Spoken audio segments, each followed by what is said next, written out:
ओम नमो भगवते वासुदेवाय।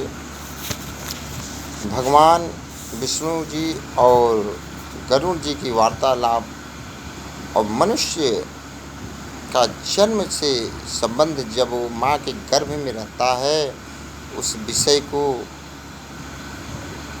उसके बारे में विष्णु भगवान गरुड़ जी से कहते हैं कि हे गरुड़ जी, जब बालक माँ के गर्भ में रहता है तो वो भी एक नरक है।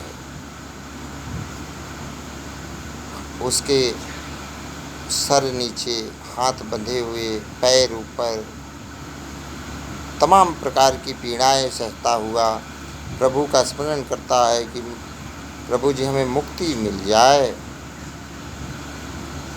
और मैं इस जन्म मरण से निवृत्त पा जाऊंगा। अगर एक दफ़े हमारी आप सहायता करेंगे तो मैं आपका गुणगान ही गाऊंगा। तो जीव कहता है, हे प्रभु, आपकी कृपा से मुझे यह ज्ञान भी हो रहा है कि इससे बाहर निकलने पर मैं संसार की मोह माया में पड़कर पाप कर्मों में लिप्त हो जाऊंगा, इसलिए मैं गर्भ से निकलना नहीं चाहता। यहाँ गर्भ में मुझे कष्ट उठाना पड़ रहा है, परंतु आपके चरणों के आश्रय से अपना उद्धार करूँगा। हे गरुड़, विष्णु भगवान जी कहते हैं, हे गरुड़ जी,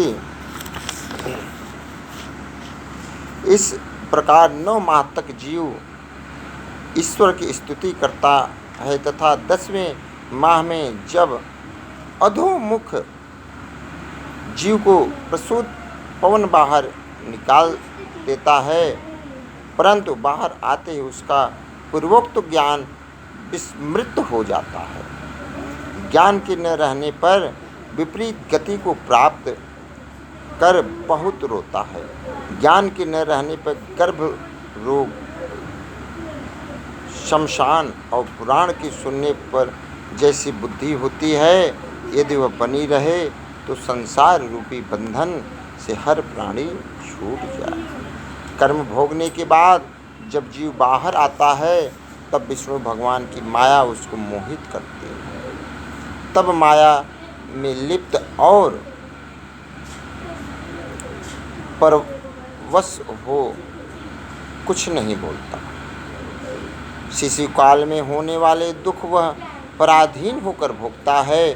दुख एवं भूख से बालक रोने लगता है। रोना सुनकर माता पिता औषधि या दूध देते हैं।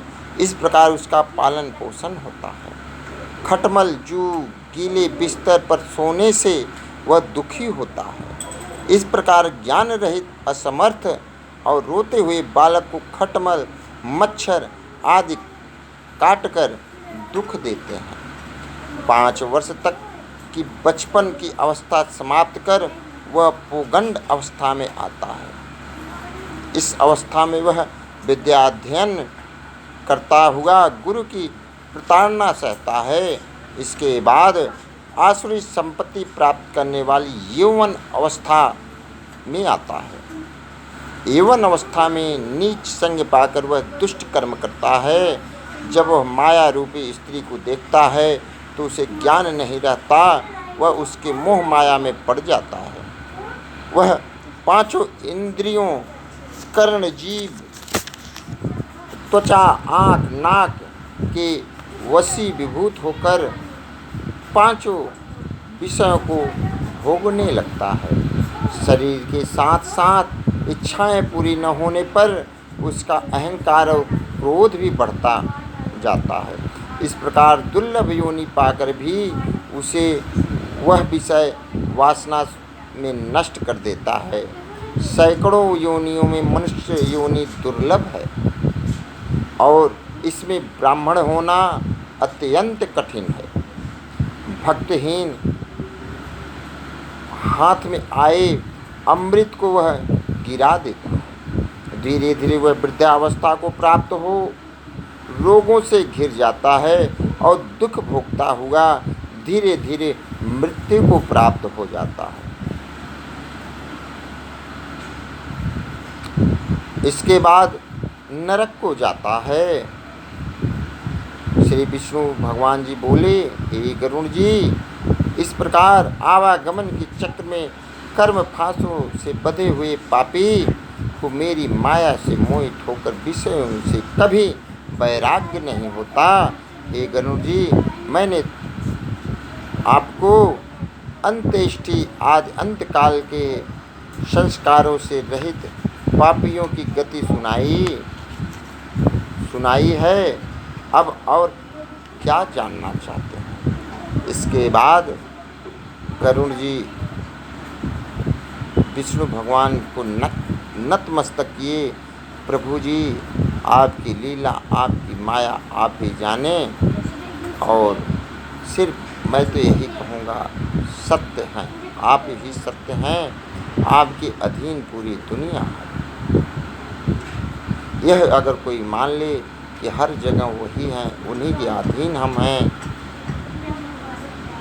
हम किस लिए इस पृथ्वी पे आए हैं, वो अगर हर कोई मनुष्य जान ले तो उसकी मुक्ति बन जाए। सिर्फ हरि का नाम लेते रहें। ओम नमो भगवते वासुदेवाय।